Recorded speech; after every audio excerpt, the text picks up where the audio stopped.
last session was about an introduction to threats that we see currently in the automotive industry.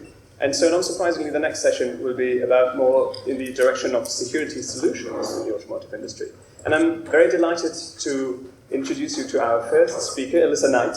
She's recently moved to Germany. She just told me 6 months ago she moved to Stuttgart, very close to here, and is currently the group managing partner of Bryan Thorn. And she previously worked for the US intelligence community in cyber warfare operation. So please give her a warm welcome. We talk about some really esoteric stuff around GSM. Are there any telecom or Vodafone employees in the audience? Okay, good. Because if there were, I was going to say that this conference is over. Thanks for shaking. So I don't know if you guys read or have seen my blog or went to the explanation on the website, but we're going to talk about hacking ECUs today, but not directly. We're going to talk about hacking ECUs through GSM, right? You're like, oh, whoa, trippy, right? That's cool. I should be near the microphone, sorry. So I have a tendency to pace, and I've been up all night, so I've had 16 cups of coffee. So I apologize if I'm a little wiry. At least you guys are laughing at my jokes. All right. I have a very dry sense of humor. So, okay. So making sure that I cover everything. So what can be made by humans can be broken by humans. I believe that firmly. So let's talk about what I mean.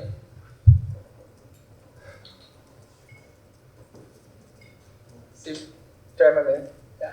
All right, so I worked a little bit about myself. I've worked in the industry for about 16 years. So I'm also the group CEO of Bryan Thorn. I've performed about 200 penetration tests over the past few years, and with a specific focus in IoT penetration testing. I am a serial entrepreneur. I've started and sold 2 previous companies to public companies in international markets. This is my 3rd successful startup. So I've done a lot of stuff. I started breaking things since '97. I started out hacking by taking the heads off my Barbies and like moving them to the He-Man figure. You can hack anything, even toys. So I started at a very young age. I published the first advisor on how to hack VPNs. So for those of you who are, raise your hand if you are aware of Black Hat Briefings or DEF CON. So I spoke at Black Hat Briefings on hacking VPN appliances. I was the first advisory to publish on actually how to hack VPNs. And you won't believe this, actually, some of you may believe this, but the root password was hard-coded in all of these VPN appliances. So one of the things I found is that a lot of hacking and a lot of security issues are because of human laziness, right? Well, why type a password when you can just make the password blank, right?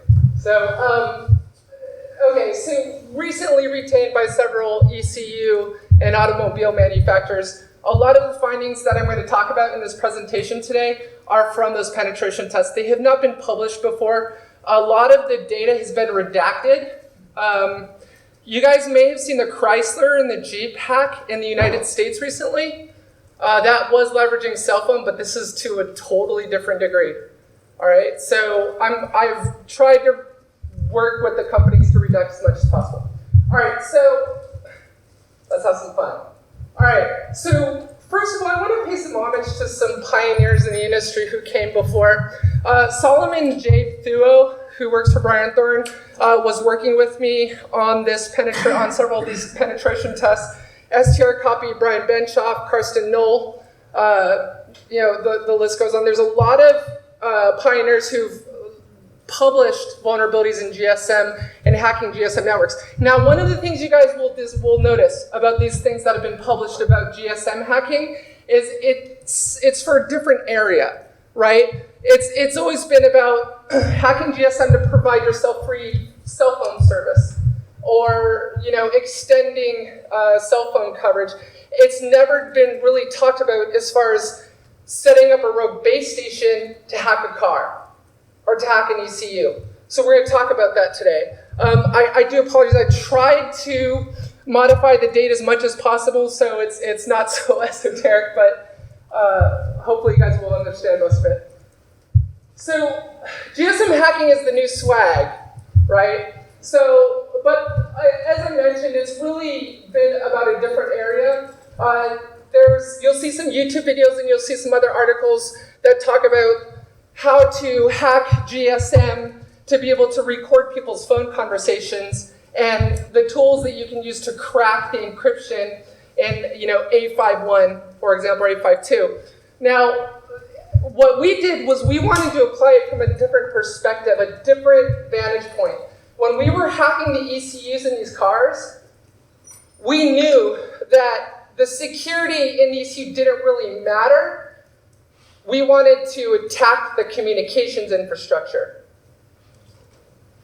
Right? So let me say that again. A lot of security and emphasis is in ECUs and what we can do to secure them, but security is only as strong as your weakest link. So if the communication infrastructure, the cellular network that the car is associated to is implicitly trusted, then it's going to trust anything that comes from the base station that the ECU is associated to. Right? So we've been retained by several companies where they had us come in and hack their ECU. But when we asked, well, who on your engineering team, you've got a SIM chip for connectivity over cell towers, who on your team understands GSM security? A lot of the companies that role didn't exist, right? It was, well, engineering to build ECU to, all the smart people in this room today that know everything about that kind of stuff, but cellular security and GSM security was missing. Sometimes vulnerability research in one particular area will spill into another area. So what we did was we took vulnerabilities that were being discovered and published in other areas of GSM and cell and applied it to ECU and automobiles. And it works. What I'm going to show you guys today are screenshots of evidence of that. I didn't have enough time, unfortunately, to do demonstration, but I did bring one. So what I'm holding in my hand right now is a product called Blade RF. Who's heard of SDRs, or software-defined radios? A few people? Good. Awesome. So you guys are probably familiar with Blade RF, right? So with Blade RF as part of your war chest, you can easily create a rogue base station. Okay. This is where the esoteric GSM stuff comes in, so I'll try and explain it best I can. So, first of all, who in the room understands GSM, cell, megahertz, gigahertz? Okay, we got a few people. Good. Awesome. Okay, so there's 14 different bands in total. Two main bands, 900 and 1800 in the UK and Europe, 850 and 1900 in North America. Those are the most common bands used in North America and Europe. Bands are grouped by region. Again, here in Europe, it's 900 and 1800 megahertz. I'm going to quickly explain some definitions. You guys are going to need to understand what these mean when I go through the exploits and when I talk about the screenshots of the findings. A base transceiver station, or BTS, is the mobile station's access point to the network. Think about BTS as the wireless access point in your house, right? So I'm sure you guys have heard of the concept of a rogue wireless access point, right? You set up a rogue AP within a company, and anyone with a mobile phone or anyone with a laptop is going to associate with that rogue access point, and you're going to be able to effectively intercept those communications. It's what we like to call man-in-the-middle. Man-in-the-middle attacks. A little sexist. I like to say people in the middle, or monkey in the middle, but whatever. More and more women are becoming hackers. So in any case, BTS, think about being able to create a rogue. I bet you guys didn't think you'd get a stand-up comedian today. Okay, so, a lot of the attacks are through rogue base stations, and that's exactly how we attacked one of the ECUs I'm going to talk about in this presentation. The interface, also called the air interface, exists between the MS, or the mobile subscriber, and the BTS. So that's another thing I need you guys to understand, and also SDR. We talked about SDR. There's several that do exist, and we'll talk about the lab setup here in a minute. MCC, or mobile country code, and MNCs are something you guys are going to need to understand. It helps you identify basically the GSM network, and each individual network has its own unique ID. MCC helps you understand the country. And for example, the PLMN for Vodafone, T-Mobile, and O2. We're going to pick on telecom today. Why I wanted to make sure there were no telecom employees in here. But it really could be any GSM provider, right? So we'll talk about that in a minute. But KC is basically the session key. It's what's used for encryption ciphering on GSM.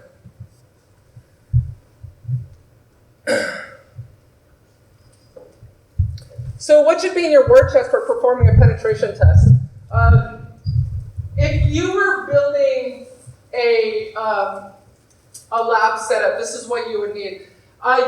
When you're purchasing an SDR, one of the things that you guys need to think about is the range that it can handle. The bigger the range, the more expensive it's going to be. Do you really need a 715 euro USRP B200?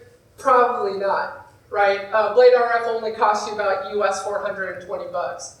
If you think about it, they're getting cheaper and cheaper, right? Now, one thing I do want to mention, the attacks that I'm going to talk about today that we've provided screenshots for are very sophisticated attacks. We're not talking about script kiddies, 14-year-olds picking their nose in their bedroom and defacing websites with automated scripts. These are very sophisticated level of attacks. All right. You're going to need two quad-band cellular duck antennas. The reason for this is the antennas that ship with the Blade RF, if you go with the Blade RF, are designed for 2.4. So I think they're like €5. They're really not expensive. And an embedded system. Now, the attacks that I'm going to talk about today are with a commodity laptop running Kali Linux. You can use Raspberry Pi. I'm sure several of you know what Raspberry Pi is, probably even have one. Or you pick one up for 50 euro, what's it called, ARLT, or whatever. But you can pick one up for about 50 euro. Okay, so you can use an embedded computer or you can use a laptop running Kali. Beagleboard is another one. The logo is a beagle. Okay, so the software that you're going to need is Kali Linux. For those of you who are not aware of what Kali Linux is, Kali is a hacker distribution. It's called a live Linux distro. Back when I started hacking, if you wanted to, if you were a black hat and you wanted to quickly erase the data on your drive because, you got a knock at the door and you thought it was the feds, you would quickly drop a magnet on your drive, right? Magnets and hard drives don't work very well together. Kali Linux was great. It originally started out as Backtrack Linux. It's basically hacker's distro. It's a distro of Linux. If you guys go out to Offensive Computing, you can download a copy of Kali. It's free. It gives you all of the hacker's tools that I'm going to talk about today. There is a meta package for hacking SDR. So there's an entire meta package that packages all of the tools for you. You don't have to GCC make compile anymore.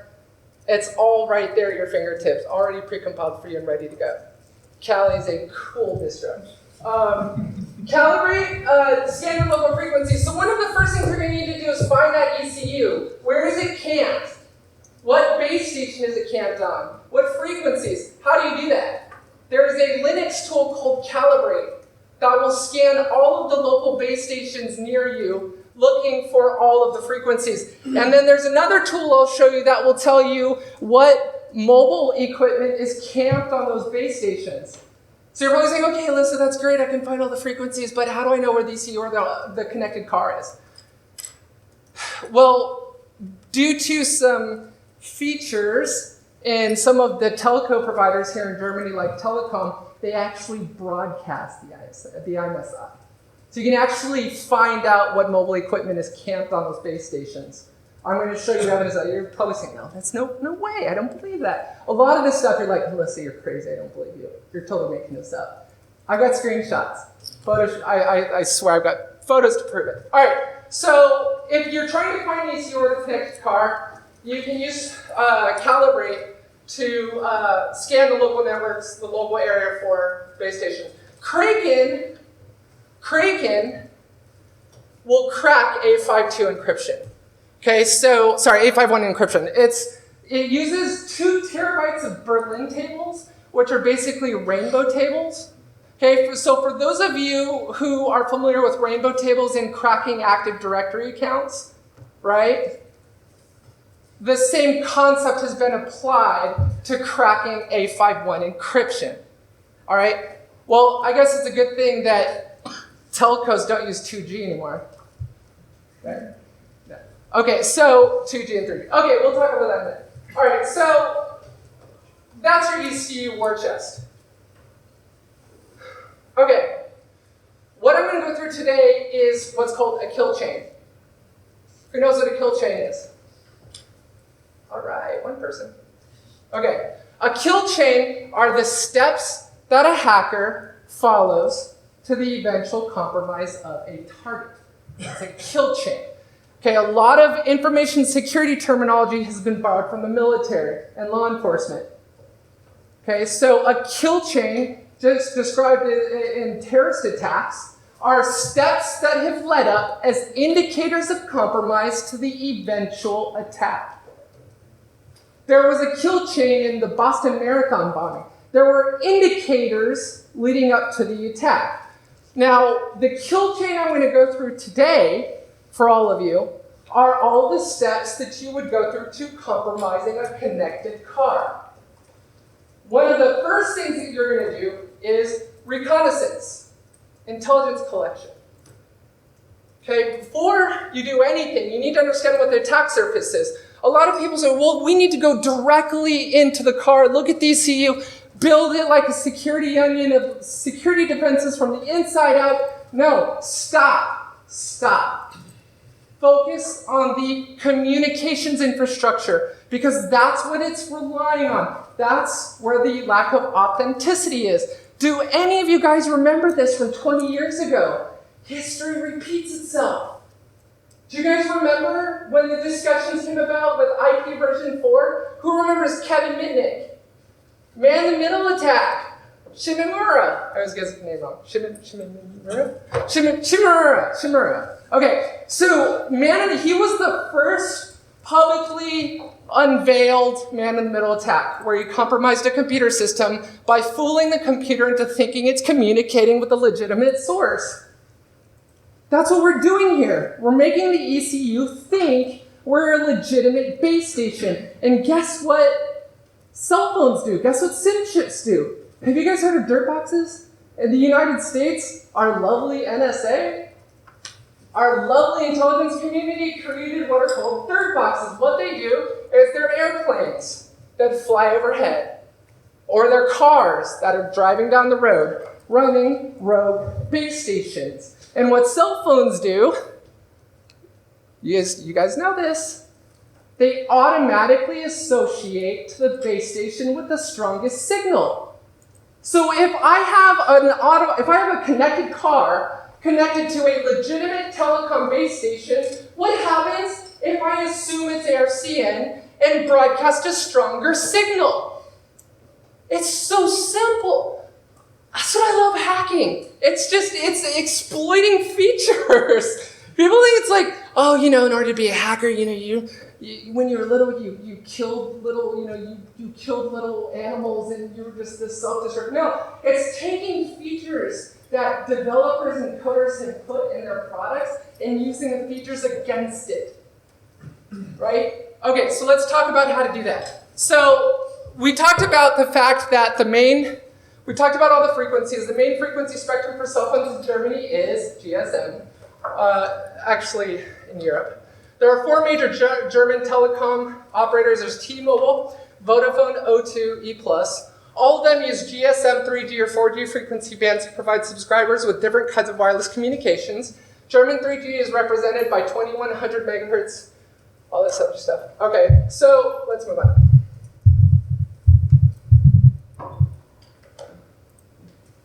Okay, hunting for the ECU. How do you find the connected car? Reconnaissance. We're going to go through the kill chain, starting with recon first. First, we tried to use an RTL SDR. And for those of you who've not seen them, they're little USB sticks that you can actually buy on Amazon. I think we picked ours up for like 20, 25 euro. They're really cheap.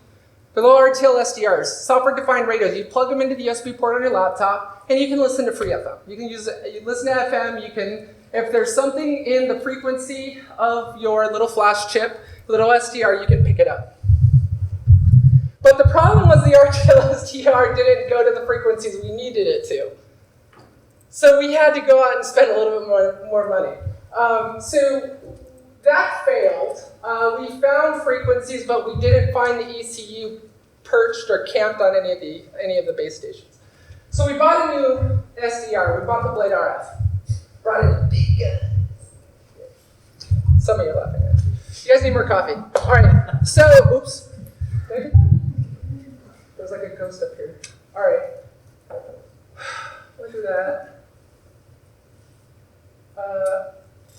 We'll do that. Okay. So brought in the big guns. The IMSI, the SIM chip of the ECU, told us what network it was on. It was the MCC plus the MNC. And guess what? Like, I can't remember that, 2.6 is the MCC for Germany, MNC is Telecom. I can't remember that. There's a website that gives you all of this. If you go into Google, you can Google it, and you can pull up a huge list of all of the MCCs and MNCs, and it tells you the cell phone provider. It gives you that information. It's called OSINT, Open Source Intelligence Collection. Okay? So you're going out and you're Googling stuff. It's mostly what pen testing is Googling. You guys ever heard Google dorks? All right. OSINT on telecom, we found that the frequency range for telecom published on the internet, okay, operates on 800 megahertz GSM and 3G, 1800 megahertz, and 2600 megahertz for LTE. We left LTE alone. Okay, a lot of your guys are probably saying, well, there's security in LTE, there's security in Snow 4G. I get that. But LTE coverage is not everywhere. Okay, we even brought that up earlier. There's still 2G and 3G out there. All right, if your car is camped in a 4G LTE network, a lot of these attacks will not work. You have to get the car while it's roaming on a 2G or 3G network. It's pretty common, at least from what I found. All right, I just moved here from San Diego, California, and there's way more LTE coverage that I'm used to in California than here. Just coming out of Stuttgart, where I live now, we immediately started hitting 3G and 2G. It's there. So you got to get the car, you got to get the target in a 2G or 3G network for this to succeed. All right, so we got the information for telecom. So we now had a Blade RF. During our reconnaissance, it was discovered the neighboring cells, also called base stations, were disclosing the mobile equipment that were camped on it. Information disclosure. If there's any pen testers in this room, I think I see two of them, I see a couple of them. You guys know the first things that you're going to want to do as an attacker is find out what information it's leaking, right? IIS, what version of it? Apache, what version of it? SSH, what version of it? What's it running? You're getting as much information disclosure out of it as you can in order to become a more well-informed hacker. Okay, so what we did was we realized, hey, we can find out what mobile equipment is camped on every base station we're listening on. We can find them through the IMSI. All right, so we found the IMEI databases, extract the information. The mobile equipment broadcasted their IMSI on 2G and 3G networks. So then, after reconnaissance, we discovered that in addition to that, the mobile identity was captured, which gave us the IMEI, IMSI, MEI named TMSI. Now, I want to make it clear that the screenshots you're about to see are for telecom. All right, the carriers will differ, and I have a chart that explains what security is being applied by each provider. Vodafone, O2, telecom. Who do you think is the most secure network? I'll take bets. None. If you lose, you have to buy me lunch. Vodafone. What's that? Vodafone. Vodafone? You guys, raise your hand if you think Vodafone has the most security and coverage across its network and implementation of LTE and encryption in 853. One. Who thinks telecom? Who thinks O2? Oh, you guys are O2 customers. That's why you said that. All right. So as soon as we were done hunting for the ECU, we found it. We found it camped on a particular base station, and I'll show you that in a minute. But we did find it, and we matched up the IMSI. These are some of the vulnerabilities there. So through the kill chain, first step is what, everyone? Recon. First step is recon. Doing reconnaissance and intelligence collection. What happens after recon? Does anyone know the penetration testing execution standard? The PTES? It's a consortium of penetration testers around the world that have developed a standard for how to perform a penetration test. All of the pen testers got together and said, we are so tired of script kiddies selling vulnerability scans for $40,000 as a penetration test. It's wrong. We need to come together and we need to create a standard for how pen tests should be performed. Guess what? The pen test standard, the PTES, that works against a Linux Apache server will work against an ECU. It's the same methodologies. After recon comes vulnerability analysis. This slide talks about the vulnerabilities we found in the network. So IMSI attach was enabled. Who's read about IMSI attach and detach denial of service attacks against a GSM network? Very, very little has been published about it. Very little. But in lower band networks, there is a feature. Okay, there's a feature that allows you to send an IMSI detached message to the BTS pretending to be the mobile equipment. So if I know the IMSI of the ECU, I can forge a fake detached message to the base station, causing a denial of service attack. Denial of service attack against the car. DOS against the car. A lot of people can't, it's like the concept escapes people. Did you know that the Navy ships, the US Navy ships, so before this I did counterinsurgency support operations in Afghanistan and Iraq. A lot of people don't know that the battleships out there are floating with IP addresses. Your cars are computers with wheels. They're not stationary. So the same attacks that can work against a server running Linux are the same attacks that will work against an ECU running Android. Because of vulnerabilities in the communications infrastructure. All right. Okay. I know I'm going to go over it. All right. 851 encryption allowed. Not good. Not good. A lot of the base stations, you guys ever seen a car driving down the street with a Pringles can sticking out the window with a cable going to the laptop? That's called war driving. It's probably me. Sorry, Pringles can.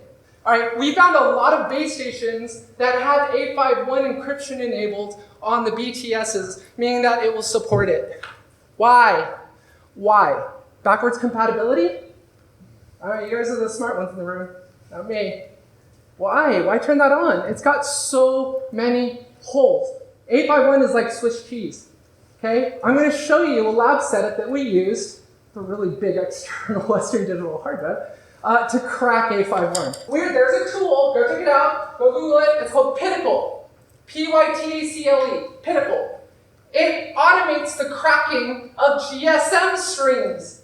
And how are these ECUs connecting with the back-end automobile manufacturer database servers? SMS. SMS. They're using SMS text messages. Multiple ECU manufacturers. I'm not picking on just one. Multiple ECUs are using GSM, SMS text messages. Some companies we found were not even encrypting them. No encryption. Let's not even talk about like keys, right? And trusted authorities and certificates. They weren't even using encryption. Encryption. Okay. The network disclosed the ECU IMS sign, TMS sign. Bad. Bad, bad, bad. All right. All of this information was just, we didn't even authenticate. We didn't even have a valid SIM chip.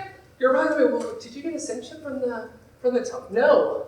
No valid anything. No valid subscriber, nothing. Just that right there. This rogue base station is all we needed. Full duplex. It receives and transmits. Man in the middle. If you're going to do something like this, if you're going to try and hack an ECU, you need a full duplex SDR. Needs to be full duplex. Okay. Okay. All right. The network disclosed the ECU, IMSI, and TMSI. We talked about that. I'm going to show how you can use impersonation tracking and denial of service for a man-in-the-middle attack against an ECU that has this turned on. And neighboring cell towers, base stations were broadcasting their AFRCN. Does anyone see anything wrong with that? What happens if you are a base station in a huge cell phone network, if you're a cell tower and you're broadcasting your unique ID? I can pretend to be you. If I know the base station's ARFCN and a lot of these other identifiers that I talked about, I can set up a rogue base station and pretend to be a legitimate base station. What happens if I'm using the same ARFCN as a legitimate base station and I'm projecting a stronger signal? I got all your cell phones connecting to me. If we all took our cell phones out right now, I'm not doing it, I swear, promise. Promise, there's no rogue base station here. If we took all of our cell phones out and looked at the base station or the cell tower that we were connected with, okay, so let's say it's all the same ARFCN or ID. If I use that same ARFCN and broadcast a stronger signal, you will connect to me. It's imitation, imitating a neighboring cell station. All right.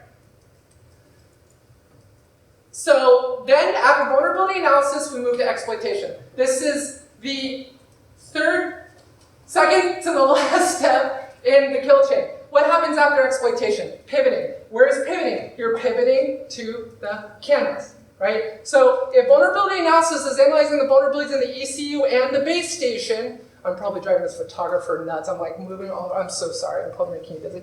Okay, so I move a lot. So if you exploit the ECU, what is the ECU typically connected to? Starts with a C, ends with an.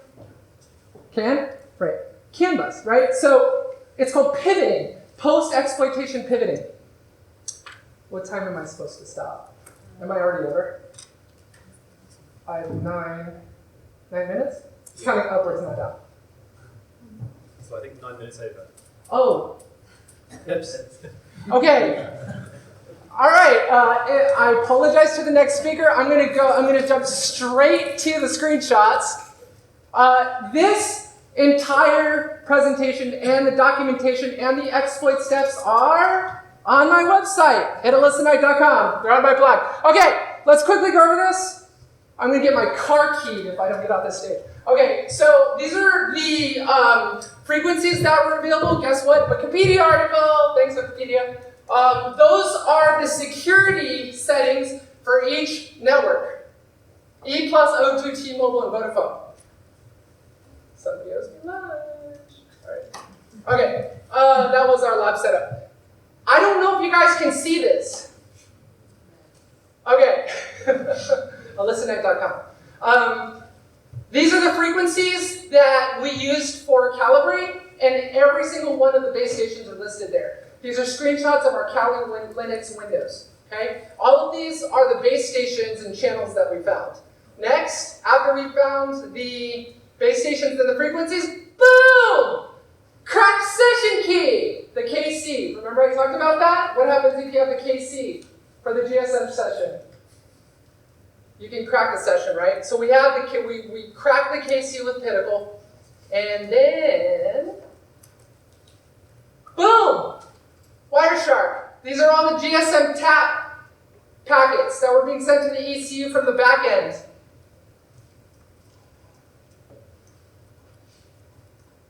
This is the IMSI attach message I told you about.